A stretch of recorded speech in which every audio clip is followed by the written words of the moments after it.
As we speak on psychedelics and religious freedom, Frederick Douglass's speech, "What's the Slave is the 4th of July," comes to mind. That oration, delivered on July 5th, 1852, demands the question, is freedom for some true freedom? I bring the query to the broader psychedelic religious community. Is it true spiritual freedom if only some faith traditions are allowed to practice with only some of these compounds, plants, and fungi? I can almost guarantee if it's a partial freedom, then Black and brown folks, regardless of their faith tradition, will not be afforded the liberty. We know this because Black and brown bodies have already endured a disproportionate amount of harm from the war on drugs, and despite what many psychedelic advocates would have you believe, psychedelics are drugs. But we also know this because of the work of scholars like Danielle Boas and her work in the text Banning Black Gods. Black spiritual leaders' freedoms remain conditional, contested, and often denied, even when no psychedelics are present. In a land where some counties have the legal right to demand Black people not wear locked hair, I don't imagine the use of psychedelics being fairly legislated across racial lines. This isn't a failure of imagination, but rather an examination of the available evidence. One of the largest active ayahuasca churches in the US, the Santo Daime Church, was founded by Raimundo Enriquez Herrera, the son of a former slave. Blackness is at the core of this syncretic religious movement, but it pays no more attention to the issues of Blackness in America than the average Burning Man participant. The Black entheogenic minister can expect no help from her peers in the Native American church either, as that community makes it clear that their religious freedom was hard-won for Native American spiritual leaders only, despite the long history of Black and Native American shared plant use. Even the clinical trials set forward by religious scientific communities have so few Black bodies in them, we can't grasp the promises they put forward. And so the Black entheogenic minister must step forward on her own, facing the trenched waters of legality and legitimacy. At the same time, her Native and white colleagues move forward in their religious freedom. And here's where I begin to speculate. I wonder if her colleagues will ever wonder if championing ketamine in the pantheon of psychedelics might have been a bit rushed, given that High John the Conqueror root, a root central to the African-American hoodoo tradition, hasn't even been afforded a clinical trial, despite having high concentrations of LSA, a precursor to LSD. Would they wonder about the systems of control that govern ketamine in juxtaposition to High John, a compound that's at the center of Black spiritual survival and resistance?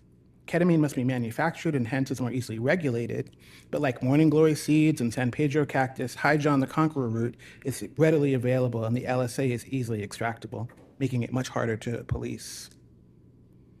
I wonder what happens when the pharmacological reductionism of calling an extracted compound like psilocybin or DMT a sacrament is met with iboga. Does a convenient collaboration between some faiths and the law expand to encompass the multiple compounds in iboga that affect the dopamine, serotonergic, and opioid systems? Would this be when the psychedelic religious community finally addresses polysacramental use? And if it does, will the communities of Black people who've used this compound for centuries get the credit for preserving the plant and the knowledge on how to use it effectively?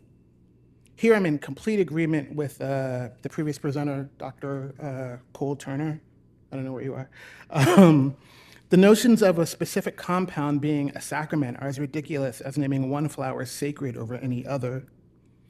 Even if we were to speak about the effect of a particular compound, our ever-growing understanding of psychedelics shows us that what we once thought was a single active compound is actually part of an ensemble effect.